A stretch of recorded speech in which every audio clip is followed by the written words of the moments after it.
한올바이오파마, 정말 흥미로운 회사예요.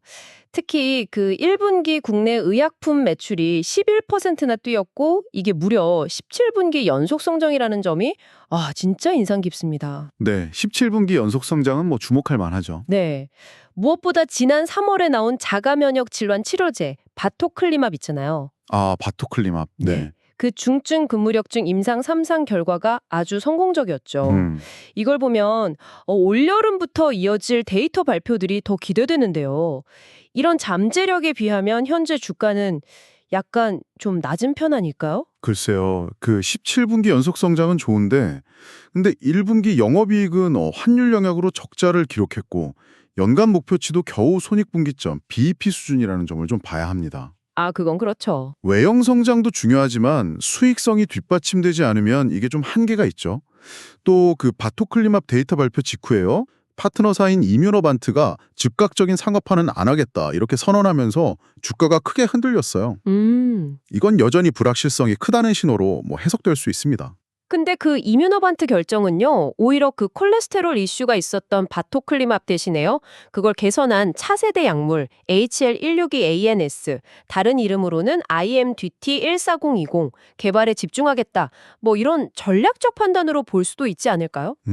전략적 판단이요? 실제로 바토클리맙 임상 3상 데이터를 보면 고용량 투여시에요, 자가면역 질환 원인인 항체, 그 IgG 감소율이 74%였어요. 경쟁 약물보다 훨씬 높았고. 74%? 네.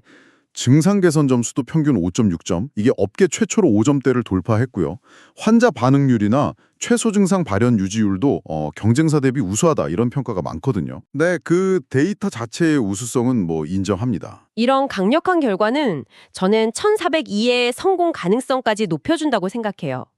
1402는 부작용 우려도 없고 또 환자가 직접 주사할 수 있게 개발 중이라 편의성도 뛰어나고요. 하지만 바토클리맙의 그 콜레스테롤 부작용 이슈는 분명히 과거에 발목을 잡았던 요인이거든요. 네. 계량신약인 1402가 이 문제를 해결했다고 해도 이미 시장에는 알제넥스의 비부가르트 같은 강력한 경쟁 약물이 자리를 잡고 있어요.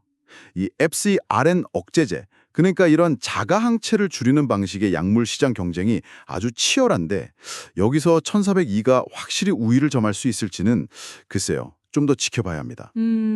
그리고 이뮤노반트의 결정이 뭐 1400이 집중 전략이라고 해도 시장에서는 바토클리맙 자체의 한계나 혹은 그 1402와의 관계 설정에 대한 의구심으로 받아들인 측면도 무시할 수 없죠. 그래도 1402는 총 7개 질환, 약 60만 명의 환자를 대상으로 개발 중이잖아요. 특히 그레이브스병의 경우 경쟁사가 약 2만 명 규모 시장을 보는 데 비해 한올은 33만 명, 훨씬 큰 시장을 목표로 하고 있죠. 이건 정말 큰 잠재력이라고 봐요. 네, 시장 규모는 크죠. 당장 올여름에는 바토클리맙의 그레이브스병 임상 데이터가 추가로 나오고 하반기에는 갑상선 암병증, 그 눈이 돌출되는 병이죠. 갑상선 암병증 3상 주요 결과 발표가 예정되어 있어요. 네, 내년부터는 1402 임상 데이터들이 순차적으로 공개될 예정이고요. 2026, 27년, 28년까지 계속 중요한 발표들이 이어집니다. 네, 그 예정된 발표가 많은 건 사실입니다. 하지만 그 주요 질환들의 최종적인 임상 성공 여부를 확인하려면 말씀하신 대로 2027년, 2028년까지 기다려야 하는 것들이 많아요. 시간이 좀 걸리긴 하죠. 임상이라는 것이 뭐 항상 계획대로 성공하는 것은 아니기에 그 사이에 어떤 변수가 발생할지 모릅니다. 그리고 일본 시장 직접 진출 계획도 흥미롭지만 한올바이오파마가 현지의 직접 판매망을 구축하는 게 아니라 결국 파트너를 찾아야 한다고 알려져 있는데 파트너링. 네. 적절한 파트너를 좋은 조건으로 제때 찾을 수 있을지 이것도 아직은 미지수입니다. 뭐 안구건조증 치료제 3상 결과도 내년에 나오고 파킨슨병 치료제 2상도 아직 본격적인 단계는 아니죠. 그래도 일본 시장의 경우 갑상선 암병증 치료제가 희귀 의약품으로 지정돼서 10년간 독점 판매 권리를 확보했다는 점은 매우 긍정적인 소식 아닌가요? 미국 시장에 비해서 훨씬 적은 비용으로 상업화를 추진할 수 있는 기회죠. 네, 그건 기회 요인이 될 수 있겠네요. 그리고 현재 주가 수준을 보면 2021년 바토클리맙 임성 중단 발표 시점과 비슷한데 그때와 비교하면 파이프라인 가치나 데이터의 깊이는 비교할 수 없을 정도로 발전했어요. 안정적인 국내 전문의약품 매출 성장세도 계속되고 있고요. 다가올 데이터 발표들을 생각하면 저는 지금이 그 가치를 제대로 평가받을 기회가 될 수 있다고 봅니다. 물론 파이프라인 가치가 높아진 것은 사실입니다. 하지만 시장은 이뮤노반트의 결정이나 또 임상 후반 단계에 내재된 불확실성을 이미 주가에 반영하고 있을 가능성도 있습니다. 아무리 좋은 약이라도 이걸 성공적으로 상업화해서 실제 수익으로 연결하는 과정은 또 다른 차원의 문제거든요. 네, 그렇죠. 과거 임상 중단 사례에서 보듯 예상치 못한 위험은 언제든 발생할 수 있고요.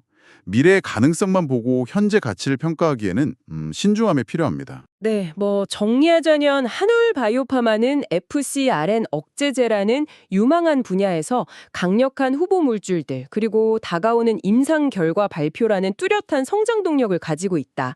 현재 가치는 이러한 미래 잠재력에 비해 충분히 매력적인 수준이다. 이런 분석이 가능하겠네요. 반면에 임상 성공의 불확실성, 또 만만치 않은 시장 경쟁 환경, 파트너사에 대한 의존도 같은 넘어야 할 과제 또한 분명히 존재합니다. 과거 주가의 높은 변동성 역시 고려해야 할 점이고요. 네. 시청자 여러분, 바이오 기업 투자는 높은 기대 수익률만큼이나 큰 위험 부담을 안고 있습니다. 한올 바이오파마의 밝은 청사진과 내재된 불확실성 사이에서 다음 중요 데이터 발표를 앞둔 지금 여러분은 어느 정도의 변동성을 감내할 준비가 되셨습니까?